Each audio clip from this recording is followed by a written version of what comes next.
I was basically in what they call subsurface utility engineering. Basically, it's a fancy the one call system with 811, call before you dig, and we come out and paint the lines and stuff. Well, I was doing it on the private side. So, we get contracts through any DOT, any DOT states.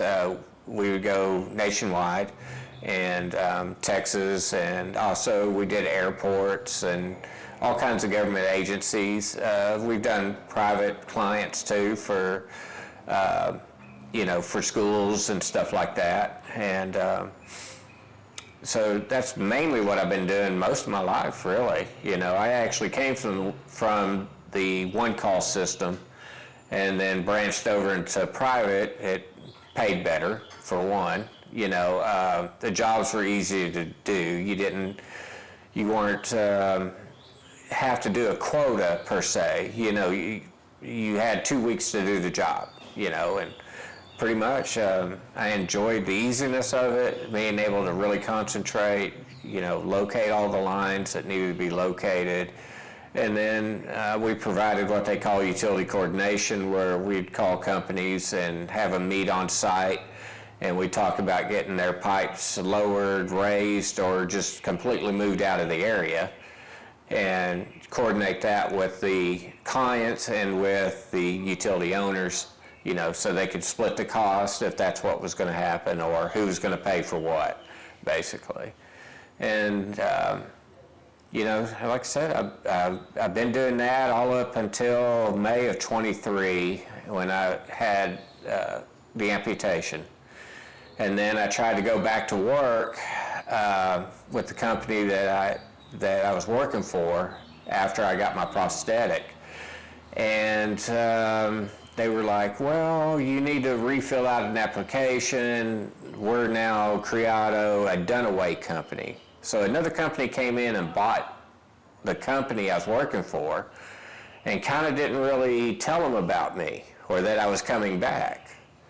And nobody told me. They sold. So I was kind of caught off guard.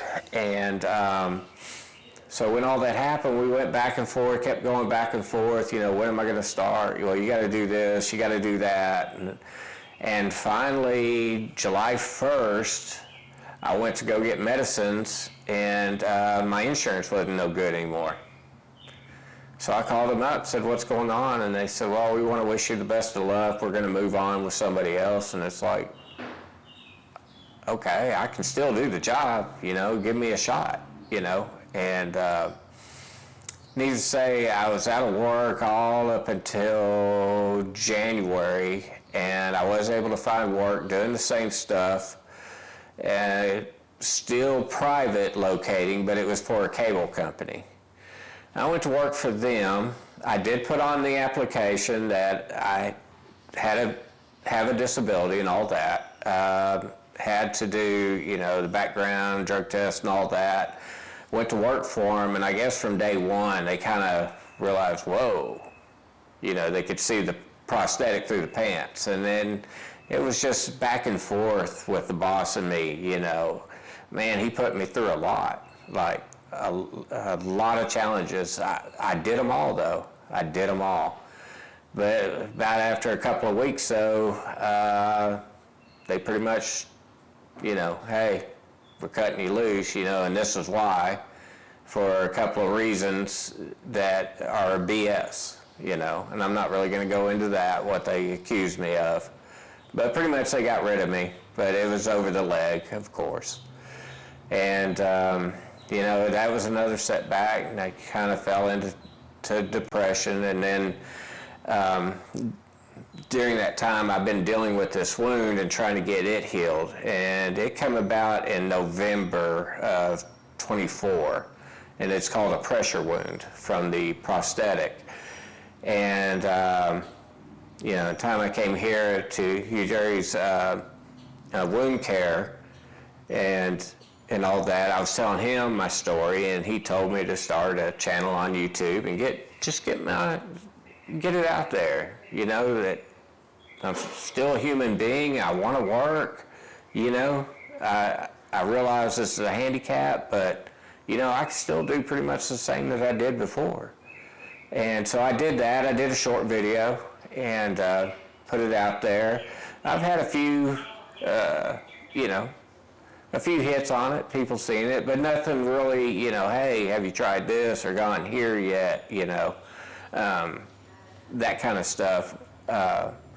So then just thinking about stuff, I've been applying still. I keep applying, and I keep telling them, yes, I have a disability and all that, and but they're not asking me of what type of disability, But, I'm not going to lie. And, but I finally did get a hit back. I do have a job interview coming up on the 24th at 9 o'clock. And, we'll discuss things then, and hopefully, they'll accept everything and realize I can do it. They've contacted all my old bosses, and it's kind of like, the guy that called me up for the interview, I've actually worked for him way back in the past. We kind of don't remember each other, but we kind of do. You know what I mean? So it's kind of exciting. He wants me to come in, and talk with him, so that's great. And, but, on the same token, in that meantime too, I thought, why don't I just reinvent myself, go back to school? So I contacted the Texas Workforce Commission, and I got a couple of meetings with them. One's tomorrow at 11:30, and we're going to talk about the WIOA program and get kick-started with grants and stuff like that, and about what I would like to change my career in, or what I feel like I can do. And then the other one's a VR program. That'll be on the 21st, and it's pretty much kind of similar to the WIOA program, but it also helps with assistance while you're going back to school and stuff, that they will help pay for, some of your utilities and whatnot. So kind of excited about that. And then I thought, man, I've been dealing with all these wounds and the leg being cut off and sometimes having to do my own dressings. I was like, why not go be a nurse? Get into wound care. So I got the ball kind of rolling on that. I'm gonna, with the student aid through the federal government, and that got approved actually, so that's a good thing. And now they sent that to Weatherford College, and I'm just kind of waiting on them to call me and see what my options are too on that. So, but even if I got this job, I'm still really going to go to college too. I think it's probably going to be good for me to have that backup plan, and and still reinvent myself. And who knows, I'll probably make the transfer right over, and one day, maybe have my own wound care clinic. But at least, start, in the field with somebody and let them train me and get a few years behind my belt. I know I'm 55 and, maybe not in the greatest shape, but, man, I still feel like I got a lot to offer, and I do have a pretty good support group, a couple of buddies support me, and, my mom's still around and she supports me on things, and, of course I support her too. I take care of her, have been for the last couple of years really, and overseeing her care and all that. And I guess I just want to get myself out there, and that's, kind of why we're doing this video today, so I can post this and people can understand that, I feel like I still got a lot to give, and maybe somebody else in the same similar situation will contact me or see this and say, hey man, this is what I did and this is where I'm at now, try this, and that's kind of where we're at with everything. And like I said, I just know I got a lot more to offer. I'm not using this as a crutch by no means. I've asked for no help from anybody until here recently. And I'm at a standstill in life, and if I don't get something turned around, I feel like I'm just going to waste away or, pass away or something. I hear a lot of stories about a lot of guys that were in my situation that, like I heard one Monday, I'm also I go to church, and I also go to a men's group every Monday night. Well, Monday night, one of the guys was telling me one of his friends, had an accident, and same deal, right foot and everything, but he'd go and visit him, and he'd always see that leg off in the corner. And the guy was like, well, I'm a guitarist, and I can't use it to press the pedals. So he kind of just gave up, and I don't want to give up, and I keep hearing these horror stories, and it's really depressing, and it's like, why not try something different, you could have tried 100 things different maybe, or invented something that could attach to that foot that could have pressed that pedal, and that's kind of where I'm at too in life, man, just need something to happen, something positive. And I'm feeling, getting this done and doing this interview with you guys and getting this out that, I feel good vibes from it. Something's good going to come from it. Somebody's out there going to see this and in the same boat I'm in, It's made my strength, my faith in God stronger, I feel like. Dealing with, since I've always had a strong faith with God and Jesus and everything. I turned my life around quite a few years back, probably around about 2000 or so, and confessed myself to Jesus, that he was my Lord and Savior, and that he died for my sins, and for that I'm going to be eternally blessed, and be able to see the Father and be in heaven one day. And ever since then, things have always been good. I always ask, hey, here I am, God, you see me struggling, trying, please give me a hand, help me out, and so on and so forth.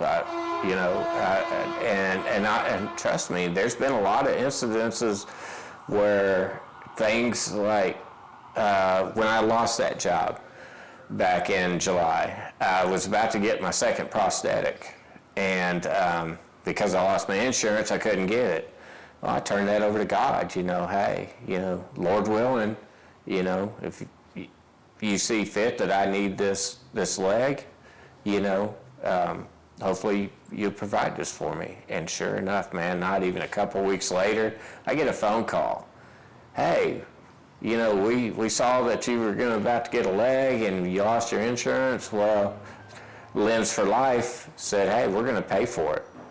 And all expenses covered, and praise God on that, and there's been quite a few things like that in life.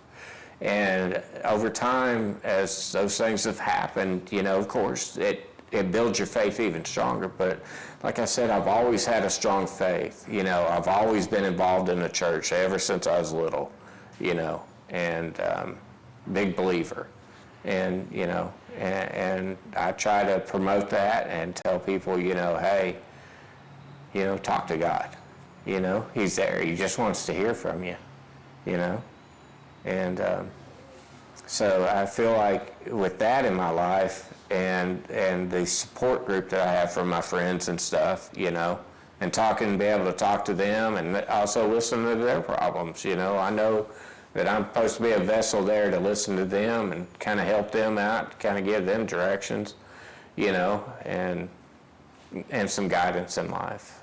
Where I came from, the wound care I was receiving before I came here over this particular wound was fantastic too. The problem was I didn't have any insurance, and then I started seeing them back in November.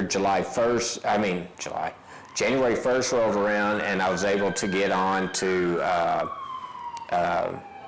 healthcare.gov insurance, and I got insurance. but they didn't take that insurance. So I was seeing them for a while, and then a friend of mine whose mother comes here, and her dad used to, he passed away, rest his soul. She said, why don't you go see a Jerry, and, I imagine he'll take your insurance. She goes, you know what, I'll do it for you. So she called and got everything set up. They took my insurance, and I ended up moving everything over here. And it's honestly, man, top notch. Like, all the staff here are friendly, works with you. Like, I couldn't ask for a better group of people, And Jerry, he's been such a blessing, he has, and talking to me and wanting to do this for me and get this set up, because I told him my situation, that I still want to work, and, get myself back out there, that I don't want this to be a crutch in my life. I want to use this to my advantage, that it's not a hindrance by no means. And, and they've got me now to the point where this thing, it's done. Like, I'm released today from wound care, and I just got to monitor the next couple of weeks because it's got new skin on it. So, and just make sure that I don't do nothing crazy and wear the prosthetic 24/7, always be constantly vigilant of the leg, checking it, making sure I'm properly putting on the socks and have enough socks on. And so, but yeah, the staff here has been phenomenal. They really have been. I would recommend them to anybody, and I will. And so, with that said, yeah, I just, and he's willing to help, he's caring, he listens to you. You can't ask for better than that. You really can't. Hello, my name is Dr. Henry Ejere. We just discharged Mr. Aaron Stark. He presented to us with a wound on his right below-knee amputation stump that he had been receiving treatment for at a different wound care clinic. Unfortunately, he lost his job, he lost his insurance, and that clinic no longer accepted his new insurance, and he had to find a different wound care clinic.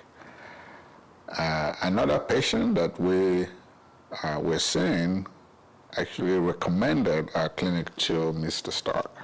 So he came in here with a fairly significant wound on his amputation stump, which from the pictures he showed me was actually looking better than what it did when he started attending the other wound care clinic, but he still had a lot of wound to be treated. He had a deep wound, and we were using a wound vac to help that wound to heal. And just talking to him, I wanted to explore what else. He looked depressed, he looked sad, he was looking for a job, and he was very eager to go get a job. And he felt like he had to wear his prosthetic leg to be able to get a job, and also told me a story of how he lost his job because of his prosthetic leg. It appeared his employers didn't really like that, but they didn't tell him that. But he figured that was what the problem was, and that's how he lost the job. And he didn't want any prospective employer to know that he had a prosthetic leg, because he didn't want to lose his job again. At that point, I realized the disconnect. Right? He has a prosthetic leg, which unfortunately caused the wound on his stump because of just friction and pressure. He obviously needs a new prosthetic leg. However, one of the recommendations was that he needed to stay off his prosthetic leg for now to let his wound heal. And it was kind of hard to get that through to him, because he wants to get a job, he needs to pay a check, he has to pay his bills.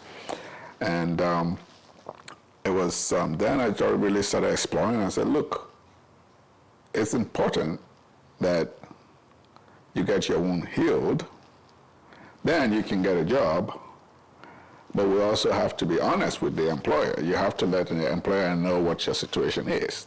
If you can't find an employer that would accept you the way you are, then that's probably not the best employer for you. Obviously, the situation we're dealing with now is a wound that really got infected, and it was bad at the beginning from the story he told me. And the focus should be healing the wound and then looking for a job. And then we just started talking and giving ideas of what he could do for himself so he can be self-employed. The potential is there, and he seems like a really talented young man. And we got through talking. I gave him the idea of starting his own YouTube channel, broadcasting himself to the world, and trying to think of the ways he can provide value to the world and get rewarded for it on his own terms, rather than looking for a job and trying to hide his, handicap or deformity. And he listened, and at his next clinic visit, he was a different person. He lightened up, was all smiles. Said, "Doc, I started my YouTube channel. I've posted some stuff on there. I'm ready to go." It seemed so empowered, like you could see his spirits was up. And I felt really proud that he, in such a short time, he transformed from that sad, anxious looking, I gotta get a job, to like calm and like, I can do this. So, and he also followed the treatment recommendations, stayed off his prosthetic leg, and the wound just started healing. And within a few weeks, wound is healed, right? The challenge is still there. He still has to get a job, and we're doing everything we can to help tell his story out there to all other people who are in similar circumstances. You can do it. Life is full of challenges. It's how we respond to the challenges that really matters. So you said something in there. It was like an inspirational quote. Right. I don't remember what it was. Do you remember what it was? just as I was speaking right now. It's like the handicap is not a handicap or something like that. Oh, okay. Something like I was saying you shouldn't let your handicap handicap you. So yeah, I mean, that's true.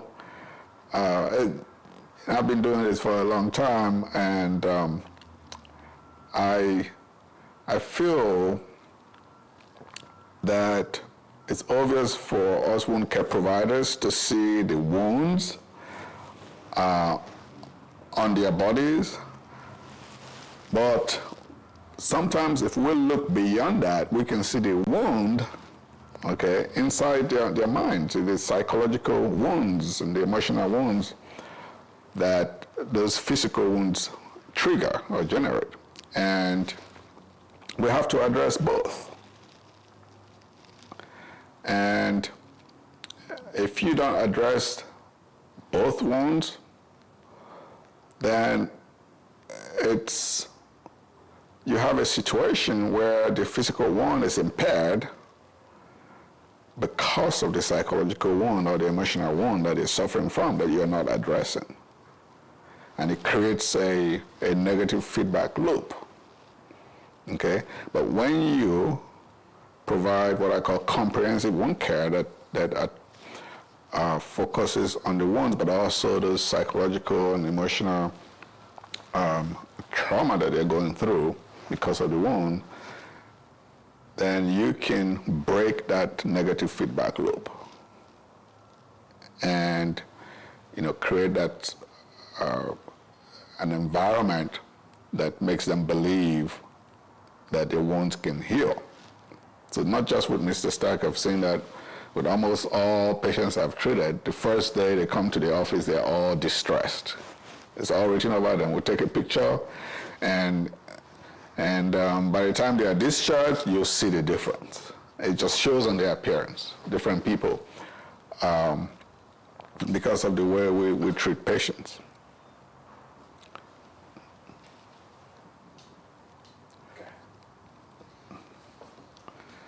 So that's what we try to do here. It's more than just treating wounds. It's lifting spirits. We treat patients with love. We treat patients like family, like we would treat our own family members. And we're just trying to make an impact that would change people's lives beyond just healing the wounds.